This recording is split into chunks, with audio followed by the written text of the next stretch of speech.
Hi, it's Kim from the Shamrock Quilt Studio. Welcome back. And today I want to give you an update on our EPP project, Purple Pursuit, and show you where I am and what my plans are going for the next week or so. I have been working on this quilt, as I hope you have been too. And right now, this is how much I have done. I have 7 by 9 rows done. I have one little area here where I need to add some white squares to join that up. And then I am set with a rectangular project, and I have made some discoveries and I've made some decisions on my next steps for this. I've decided that I'm going to use this as a runner for my dining room table. And my table is fairly large, so the width of this, which is probably right at 36 inches right now, is not going to be a problem. But my table is much longer, so I need some length on the ends. So what I'm going to do is probably put at least one row on each end or 2 rows on one end, whichever works out best. And then from that point, I'm finished with the purple in the crosses and the X's in this pattern, and I will move forward. My next opportunity that I get, I'm going shopping to see if I can find a fabric in this same hue of purple. It is kind of an unusual purple. It's not quite lilac. It's not quite a deep royal purple. It's somewhere in the middle. And for me, my eye sees a little bit of red in that purple. So I'm going to go see if I can find something that matches one of these purples. And then if I can, what I'm going to do is make some type of white border around it, either with the EPP pieces done in white, or I will get to a point where I can applique on a small white border and then a purple binding and excuse me, and backing for this project and be done with it. It wasn't something that I intended to be a very large project to start with, and I think that that's the way I'm going to wrap it up.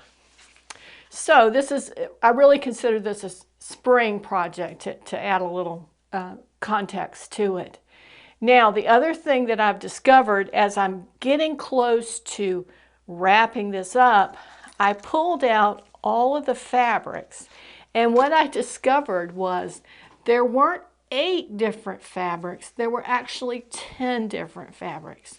So I have here made at least one of all the 10, and that's how I'm going to start deciding where these last 2 rows are going to be, so that when I'm looking at this, I can figure out what needs to go where. And for the extra,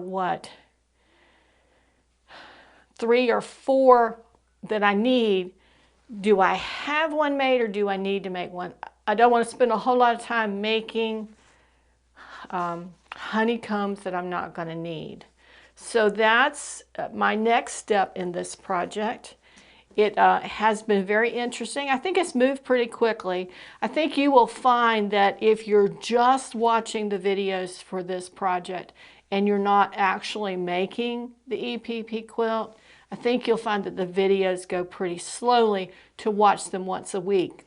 But if you are knee-deep into making this project, you're going to find that the videos are either right on time or they're pushing you just a little bit.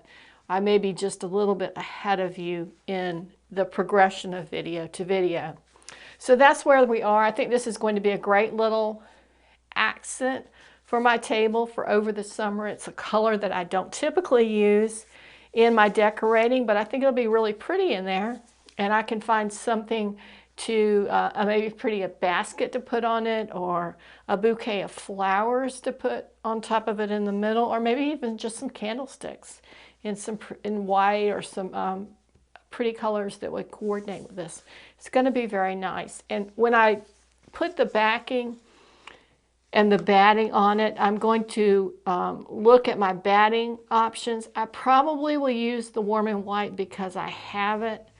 I don't find that it's exceedingly thick, and for this application I am going to want something that's fairly thin, so when I set something like a candlestick on this, I don't want it so thick that the candlestick rocks. I want it pretty secure and pretty stable for that. So that's where we are. Like I said, I have probably 14, 15 made. So we'll just have to see if I have to make a couple more to get the colors right in here. And then I have a little stash of the squares as well that are made, a few more in the basket. And I think that wraps up today's update on this project. If you have any questions or you have any technique ideas that you'd like to share, it would be lovely to hear them. Please comment after this video and share those with our community so we can learn from each other. And I'm always happy to hear those ideas that you have or comments that you might have. You might have a suggestion that I just feel like I have to use and would move forward with it. So I look forward to hearing from you on that. Again, like us and subscribe to our channel so you can see the videos in the future, and we'll be back next week with another update on our EPP project. Thank you for joining us in the Shamrock Quilt Studio.